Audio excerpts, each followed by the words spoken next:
Welcome one, welcome all. How was everybody's eclipse season?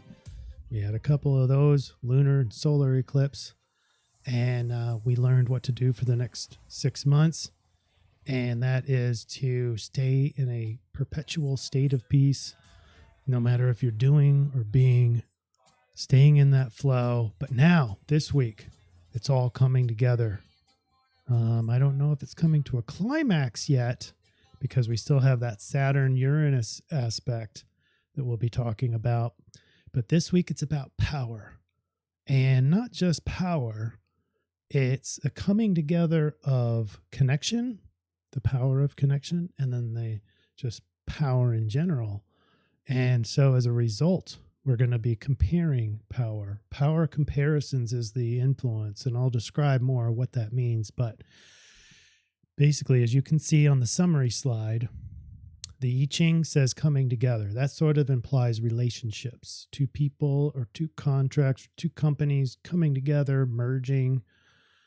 And it does have that power attunement or power concept with it. The notion of power is with that coming together. And that's sort of where we start with this power comparison. But the big news in this big black square, remember how that square, that's the dark shadow, the dark parts of the astrology, was down in the corner? That's because Pluto is where our subconscious is. That's why I put this dark square. This is in the dark recesses. It's not easily obtained, but Pluto is power, and it's a deep sort of power. Don't even know it's there sort of a thing, or where did that come from? I didn't even know I had it. Or just the subconscious. That's Pluto, and now it's front and center. It's in the middle because there's no eclipse, there's no full moon, there's no bigger energy there other than Saturn square Uranus. We're only looking at a couple of degrees away from a perfect square. So we're not quite to its climax yet. That's more of like Christmas time. But in the meantime, it's Pluto conjunct Venus. And this is exactly the overlap for the I-Ching coming together. It's power, i.e. Pluto, and its connection, i.e. Venus. And so there's a direct overlap between astrology and the I-Ching. No surprise there. But then what's interesting, and we're going to weave this in, it's a definite weave. It's unmistakable, especially when we get to the rave. But the Dreambot has like an adventure. That speaks more to the fun and excitement of Sagittarius, which is where our eclipse was. But also the last, two solutions ago was Sagittarius, and this week will be Sagittarius. So a whole lot of Sagittarius is coming through in the Dreambot. And then this smaller meme of male dominance, yang, might want to look at it as power, but I don't like that because there's lots of different kinds of power. The feminine power is different than the masculine power, and you all know that. And so neither one is better or worse or good or bad. It just is. It's just different. So we have that masculine energy in the Dreambot. And we have a pretty high congruency score, especially if we just include astrology and the I-Ching. But we're going to weave the Dreambot more into the solution. So let's go ahead and get started.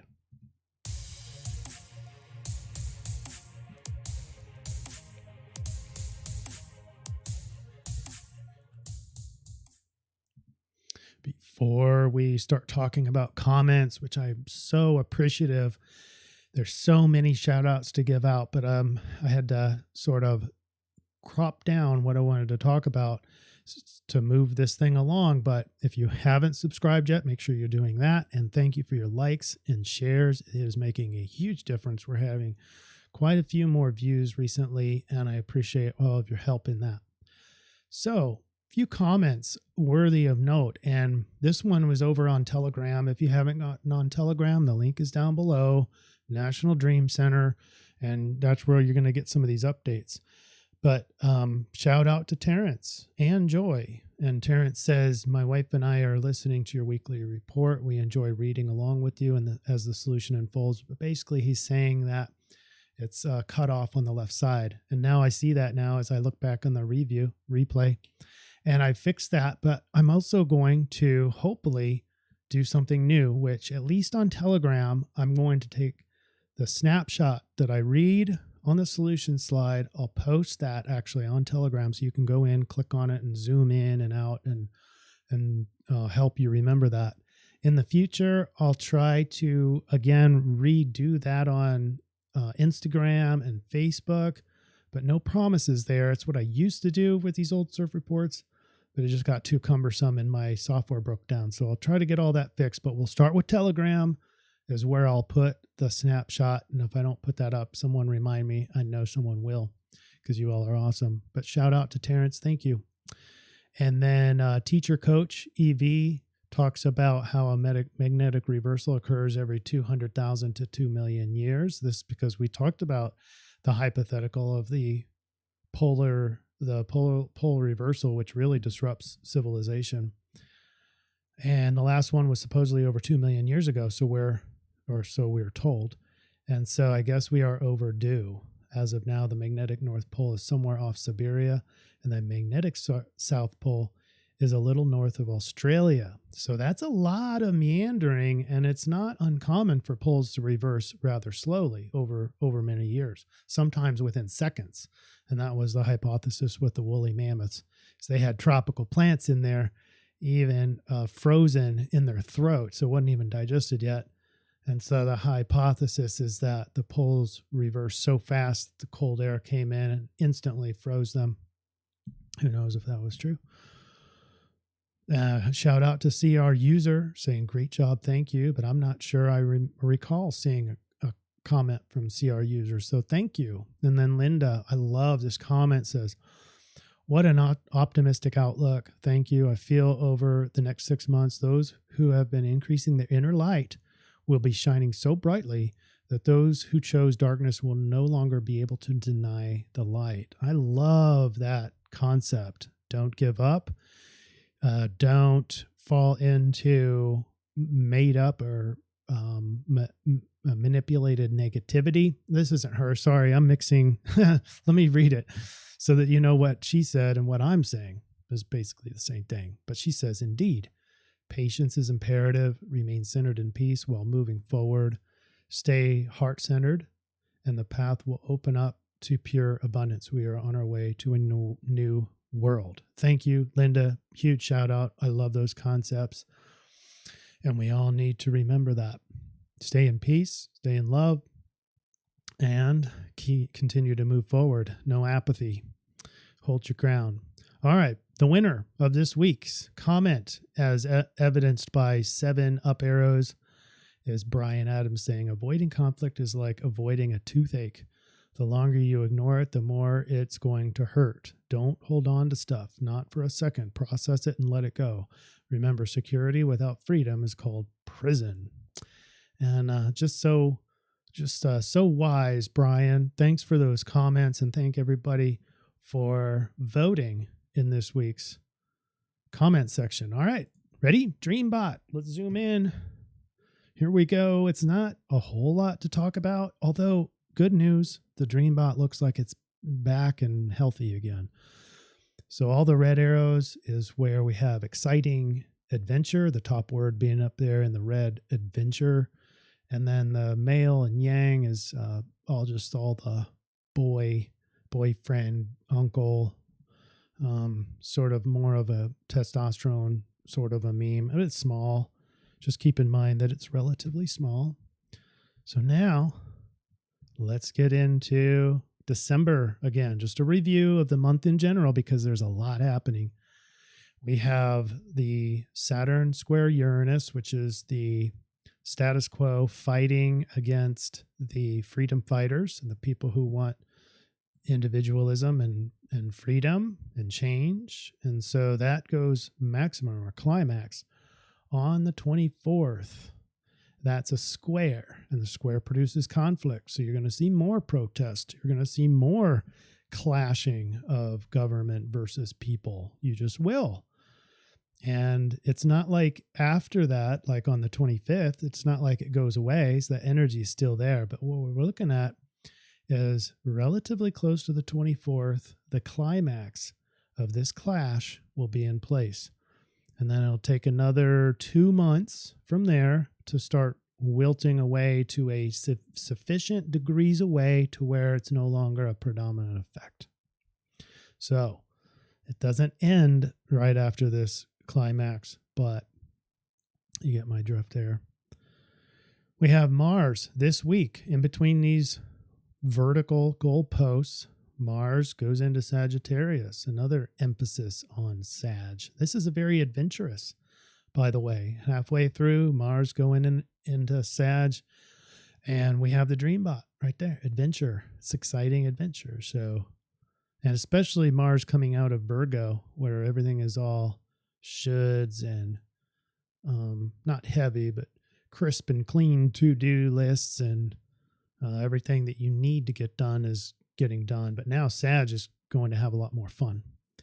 So then the big one this week is on the 11th, where Venus and Pluto conjunct perfectly. Then Venus is going to go retrograde, and right there, and then so it's going to make another pass to Pluto in a perfect conjunction on Christmas Day. And then it's going to keep on going in retrograde, and then it's going to go direct and then pass Pluto for a third time on March 3rd. And I even have this is a chart for March 3rd, and I'll even blow it up for you. So as you can see, there's nothing there other than opportunities, other than sextiles. It's pretty clean. You have some stelliums right there, and one of them is Venus, Pluto, and Mars. So that's a very coming together thing with an opportunity over to emotions, Neptune and Jupiter, and but very clean environment. This again is March 3rd. We have a lot to look forward to, folks. And that square that we talked about, Saturn square Uranus, it is right on the edge of the 8 degrees, which is sort of the universal limit on when something is really in effect. And so very close to aging out. Very, very close. March 3rd, right? All righty. Other than that, let's move on. In our day-to-day breakdown, Thursday the 9th. As I mentioned before, this is the big kicker, the big news. Venus and Pluto together. That is a very hidden power or a transformation of relationships. That's the death and rebirth cycle potentially in finance. It can be looking like economy is dying, and really it's just the beginning. That could be either the Great Reset or quantum financial system, whatever. But also keep in mind, Venus is much more powerful in influencing your relationships. So the way that you make peace or the way that you demonstrate beauty is all transforming. Pluto is the planet of transformation. It's a deep subconscious regime, and dark as in hard to see, obscure, don't know what's there, but it's very powerful. Small and powerful is Pluto. Now we have also Sun square Neptune, and we have 4 degrees away from Sun and Mercury. So your thoughts are still sort of impulsive because of Sag and the fire, but is combust with the Sun. So, maybe half clarity, or, sort of looking into headlights, but they're not on bright kind of thing. And this is going to make, let's see, I got the wrong one there. This is going to make illusion, escapism, that's the Neptune, or any sort of mystical or transpersonal experience. That's going to cause conflict to your ego. And so this could be a very poor week or bad week for drug trips, or some people are doing like a psilocybin therapy kind of thing. I would probably wait on that. Wait for another week or so before you try that. But if you do something along those lines, let me know. I'm seeing probably going to be an uptick in conflicted dreams, or maybe even nightmares for some of us, maybe a triggering to past trauma in this alignment. So there's a lot there. It's things that aren't going to be rational are conflicted to your ego. All right. Watch out for that. And then you've got Mars square Jupiter that's still hanging around. And so this need to making your own luck, because Jupiter is optimism, but it's squared off. So it's hard to get done, i.e. Mars, hard to get done something that nets something positive, or it's hard to see the positive in it. And so you got to make your own luck, or you got to keep redoing it, keep trying again. Friday, the 10th, we have Venus and Pluto together. We have the moon. I rarely talk about the moon, but it's passing in its sort of sister planet of Neptune. They're in a conjunction. So for a couple of days, at least 24 hours at least, this escapism that I mentioned earlier is going to be really tricky, really emotional. This is where I'm thinking nightmares might show up, because it's in Pisces. Pisces doesn't have to be Chicken Little, but it always is based in fear. It's sort of the ending, kind of, it's the last of the zodiac. And not that it's always negative, but with escapism and a conflict with a square and your ego, I would imagine that it might feel separated from love.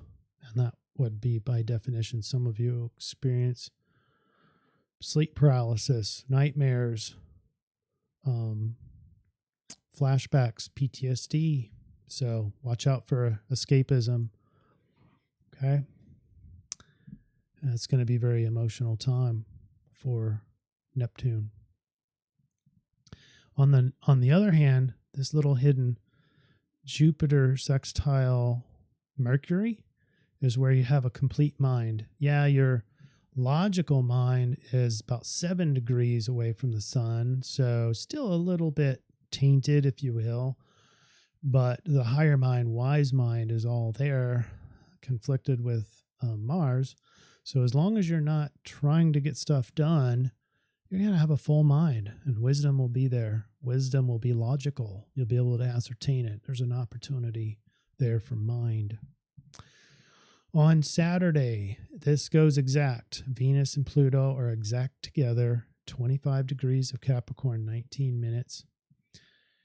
And I point that out because that's the first of 3, like I mentioned, exact conjunctions. Very, very powerful, transformative, coming together / power struggles. It's going to be a big power struggle right here, especially on or around Saturday, starting on a weekend.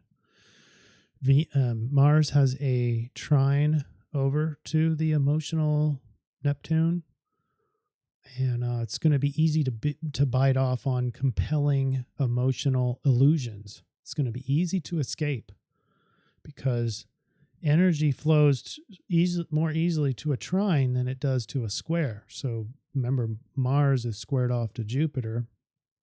That's the positive. And maybe Mars realizing that I can't get something done, or I'm not getting the feedback that I was looking for on this project. So let's just go escape. Or you might end up getting tricked with an illusion. What you thought was it's a misperception, and boom, you escape on that. So watch out for that. Tricky, those 2 days. Sunday, the 12th. This is going exact on December 12th, which is Sunday. It is Sun square Neptune. So that energy is at a high, but we have Mercury is technically out of a conjunction, so no longer combust. And so you're starting to get your rational mind back.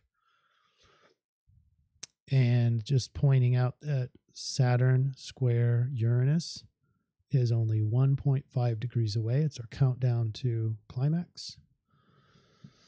And Monday, the 13th, we have 2 planets going into a new sign. We have Mars going into Sagittarius. Like I mentioned earlier, this is really adventurous and boisterous, not afraid at all, going out there and getting it done and having fun doing it.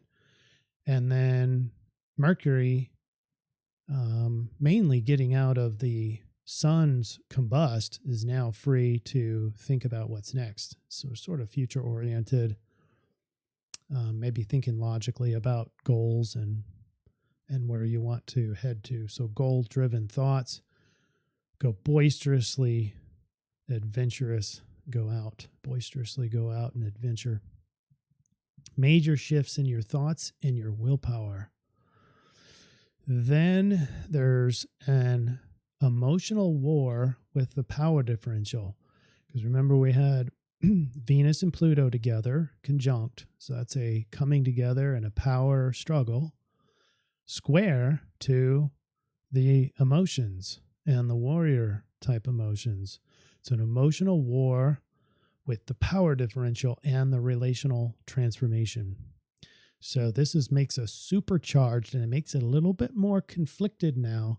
You might be easy to escalate in an argument with another person, maybe with yourself, but more with another person.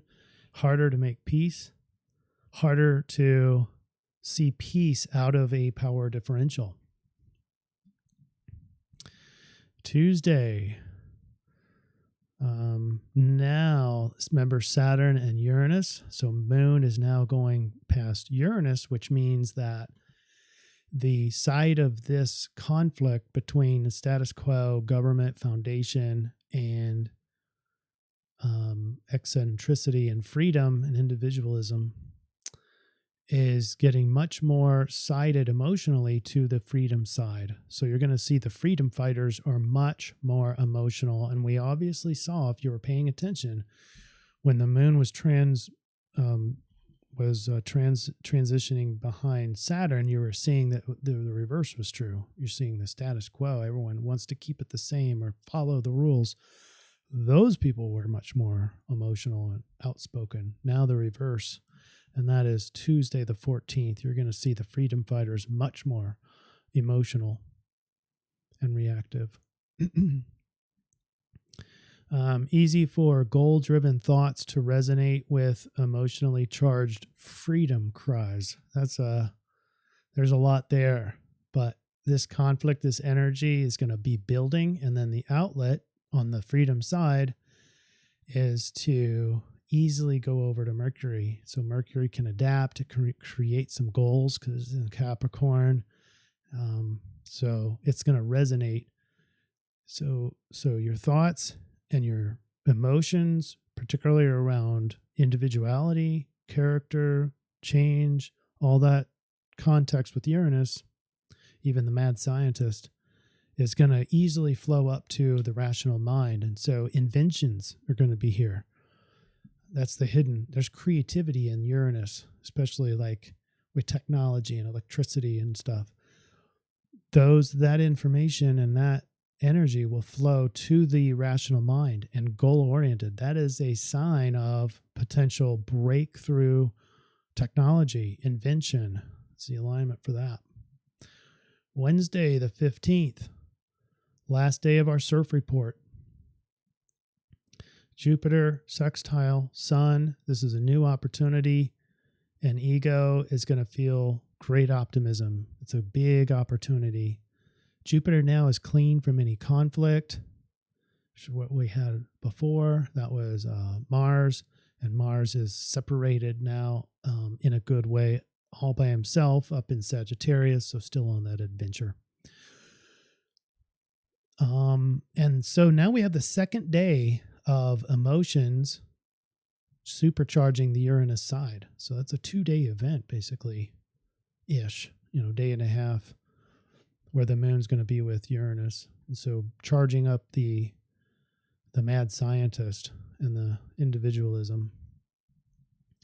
All right, that's it with the astrology. Let's talk about the influence. Now, it is sort of unusual to not have any change lines, so we don't have a separate influence and a separate solution. So this is the hexagram for both the solution and the influence. All right, so let me just read it and think about how the 44 liaison, that's the coming together, is going to be the influence. And that's the, coming together, the connections that you see, and the need to differentiate power is assessing the other. It's standing up against the other. It's sort of looking up and down. And that's the coming together part. But then think about how it's going to be a solution. And I'll just go ahead and read some of this. The images of a bold but immature young woman using her charms to gain influence over someone in a position of power. That is the Venus conjunct Pluto, by the way, that statement. Ironically, the powerful person dallies with her, thinking it can do no harm. Famous last words. When power shifts into the hands of those who are not prepared for it, misfortune can come to all parties. There's a lot to chew on in this statement, and it's big because, so for the people who feel like life is sort of out of control and you just have to go with the flow and we're afraid of the future, you're not in position to take the power from the elite because we aren't prepared for it. And the Bible says the meek or the humble shall inherit the earth, something like that. That is not an automatic, because the people, the humble or the meek, have to be prepared to handle that level of power. So this week is about, now we're getting more into the solution, but is about preparing for power shift. Bing. Be wary of temptations that arise because of the power of your position, or conversely, your connection to someone in an important position. Combat temptations to take unfair advantage of power differentials by nipping them in the bud before they can flower. As soon as you become aware of a dangerous liaison, promptly speak up or step away. The difference between careless connection and a relationship of depth lies in the motives of one's heart. How sincere are you? Now, when we do unchanging, and I apologize if you can hear the dog, but I'm going to keep going. Unchanging means that we didn't have any change lines, and that's meaningful too. So all that you attract, a reflection of life unlived within you. The situation is charged with energy that may feel addictive or destructive in its unchanging form. We may give someone the power to push our buttons, but the response is still our own. See how we can compartmentalize power and who's got what power? In fact, this power is ours to do with as we like, and we might as well own it. We always have the power to choose. We always have the power of our own reaction. There may be an obsessive attachment to the situation where you're not seeing the transformative Pluto, transformative opportunity it presents, but would rather stay in your comfort zone as a victim. This is, oh my God, it's so much. Pluto conjunct Venus. It's crazy. It's so like a perfect overlap. A little bit more, and then we'll discuss this. If you'd rather run each time an opportunity for growth shows itself through conflict, you will miss the enormous creative and transformative Pluto opportunity. The situation won't be anything like what you have known, but if you can overcome your fear, it will teach you a great deal. This is where we bring in Mars in Sagittarius. It's going to be an adventure. And we bring in last week in the eclipse energy, which is going to last for the next couple of months, few months, 6 months. And this transition is happening for you. And we can use the Mars in Sagittarius to really look at more at an adventure because it's a new environment. Remember the solution for the eclipse, which is still the same solution going forward, is to be the wanderer, which is the Sag as well. So be the curious-minded.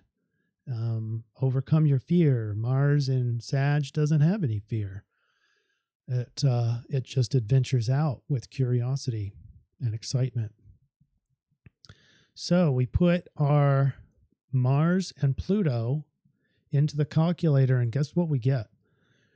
We get the exact same hexagram and line as we did 2 weeks ago. So we're back to Sagittarius, and we're back to not only hexagram 61, but we are back to line 5.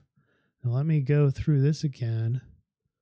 That's no coincidence. This is not like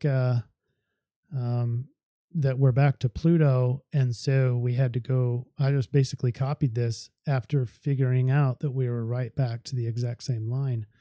So that was by accident. It wasn't planned or anything.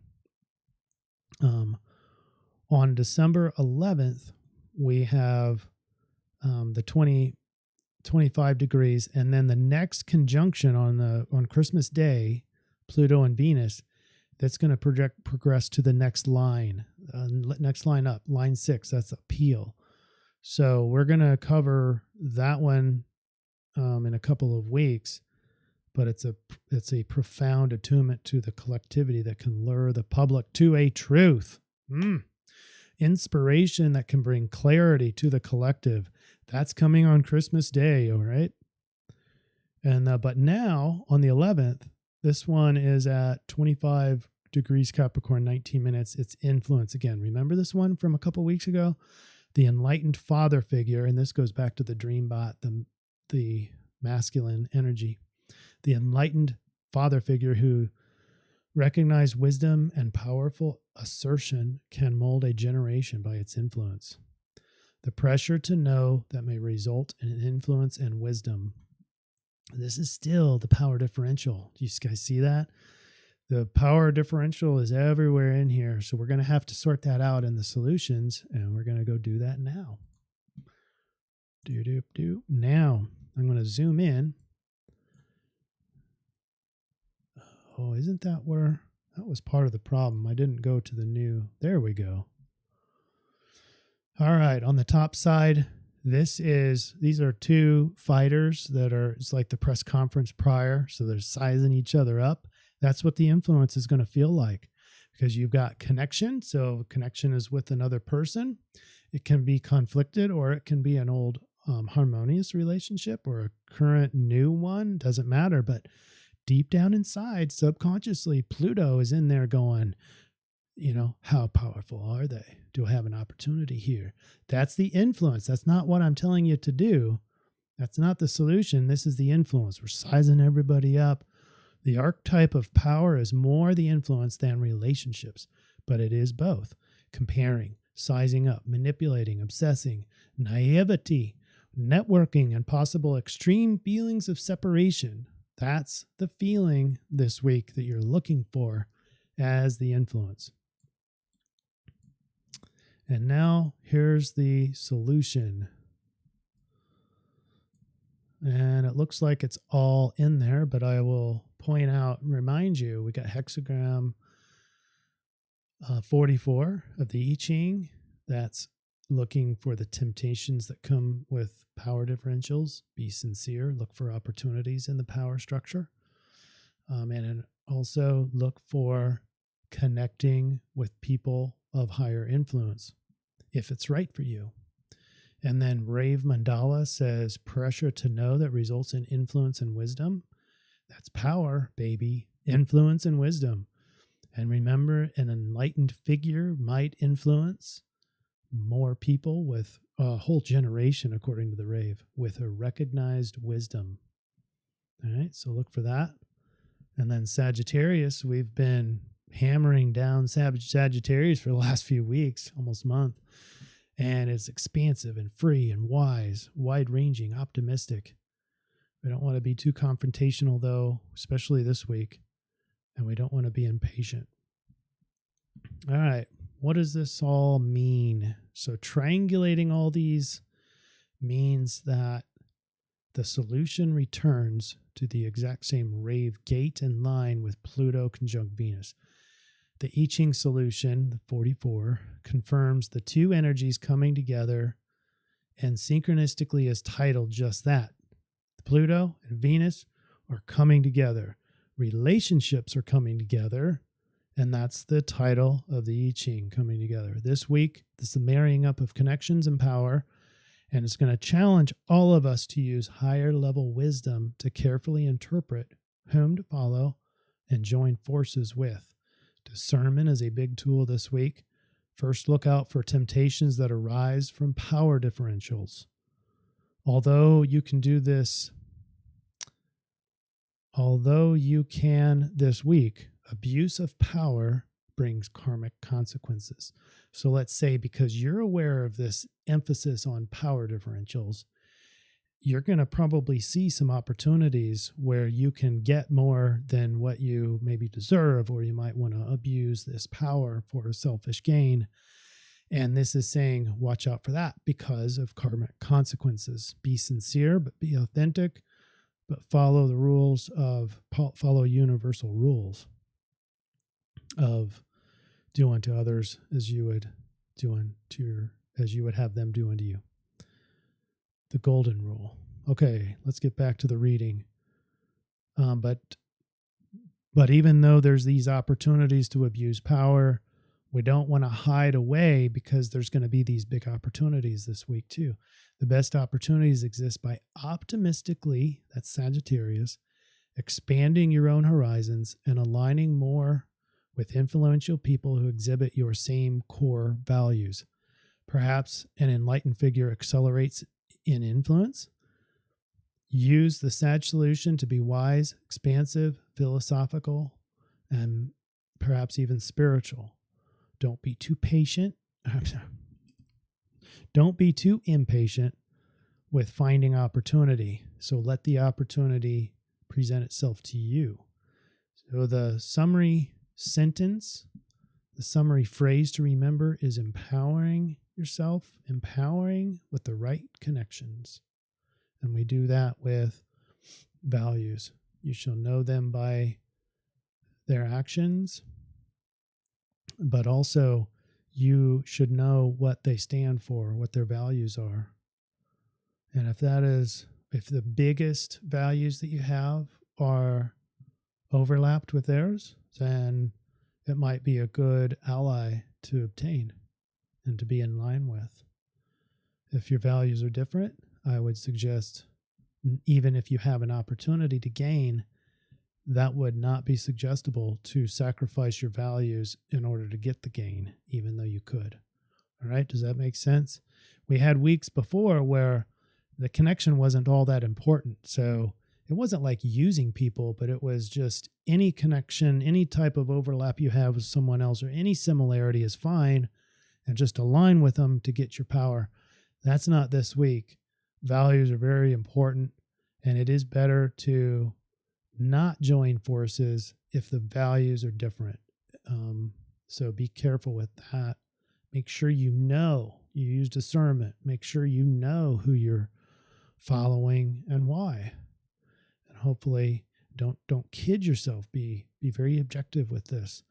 You'll have the second half of the week with a better mind to be able to think about those values and assess, because Mercury is out of the combust. But the beginning, you're still going to have some headwinds in terms of logic and rationality. All right.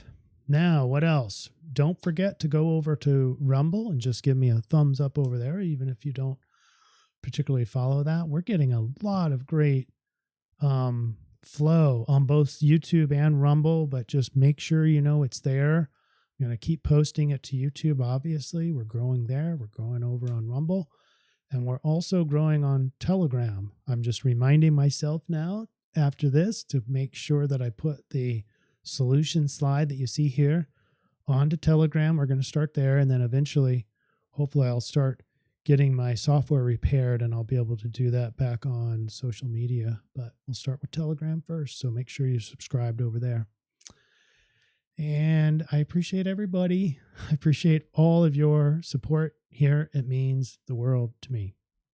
So we'll see you next week with some more updates to the energy flows and the different energetic waves. All right.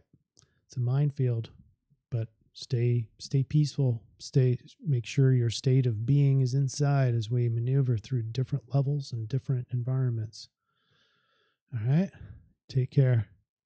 Love to all.